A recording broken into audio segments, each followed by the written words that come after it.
নমস্কার, তনুশ্রী হোম কিচেনে সবাইকে স্বাগত। আজ রয়েছে সরপুঁটি মাছের রেসিপি। সরপুঁটি মাছ দিয়ে তো অনেক রকম রান্না হয়। আজকে সর্ষে পোস্ত দিয়ে একটা অন্য ধরনের রেসিপি দেখাবো। আশা করি সকলের বেশ ভালো লাগবে। প্রথমে সরপুঁটি মাছের মাছটা আমি একটুখানি গাটা চিড়ে নিয়েছি। তারপর সর্ষের তেলে বেশ হালকা বাদামি করে ভেজে তুলে নিলাম। এবার যে অবশিষ্ট সর্ষের তেলটা থাকবে এর মধ্যে কালো জিরে ফোড়ন দেব আর একটা শুকনো লঙ্কা ফোড়ন দেব। ফোড়নটা সুন্দর গন্ধ বেরোলে এবার কুচিয়ে রাখা পেঁয়াজ দেব। এখানে একটা মিডিয়াম সাইজের পেঁয়াজ মিহি করে কুচিয়ে নিয়েছি। প্রথমে পেঁয়াজ বেশ হালকা বাদামি করে ভেজে নিতে হবে, নাহলে কিন্তু ভালো লাগবে না। একটু বেশ বাদামি করে ভেজে টমেটো কুচি দিয়ে দিলাম। এখানে একটা টমেটো কেটে দিয়েছি।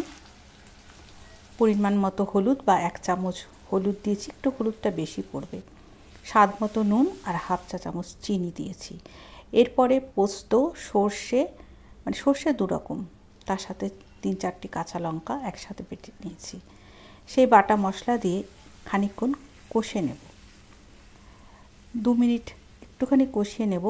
এতে কি হবে, সর্ষে খাওয়ার পর যে গলা, অনেকের অ্যালার্জি থাকে, সর্ষেতে গলা কুটকুট করে বা ঝাঁঝটা অনেকের পছন্দ হয় না। আমার যেমন সর্ষের তীক্ষ্ণ ঝাঁঝ আমার ঠিক ভালো লাগে না, এর জন্য সবসময় আমি সর্ষে একটু ভেজে রান্না করি। এবার মাছের ঝোল ফোটার আগেই মাছগুলো দিয়ে দেব। এতে কি হবে, ঝোল ফুটবে আর তার সাথে সাথে সর্ষে পোস্তর সাথে মাছের ভেতরে যে তেলটা আছে সেটাও কিন্তু গ্রেভির সাথে মিশে যাবে। 3-4টে কাঁচা লঙ্কা দিয়েছি, উপর দিয়ে কাঁচা সর্ষের তেল দেব। এতে ফ্লেভারটাও সুন্দর হবে, স্বাদও বাড়বে। ঢাকা দিয়ে 5 থেকে 7 মিনিট রান্না করে নেব কম আছে। 5 মিনিট পর ঢাকা তুলে একটু ধনেপাতা ছড়িয়ে, ধনেপাতা দিলে কিন্তু খুব টেস্ট আর ফ্লেভারটা খুব ভালো হবে।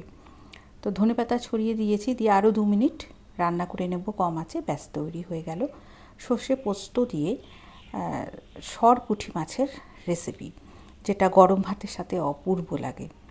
তো বন্ধুরা, আজ এই পর্যন্ত। আবার চলে আসবো নতুন কোনো ফ্লেভার নিয়ে। আজকে সরপুঁটি মাছের ঝালের রেসিপি কেমন লাগলো অবশ্যই কমেন্ট করে জানাবে। ভালো লাগলে লাইক করে পাশে থাকবে। নতুন বন্ধু থাকলে সাবস্ক্রাইব করে রেখো। সকলে ভালো থেকো, ধন্যবাদ।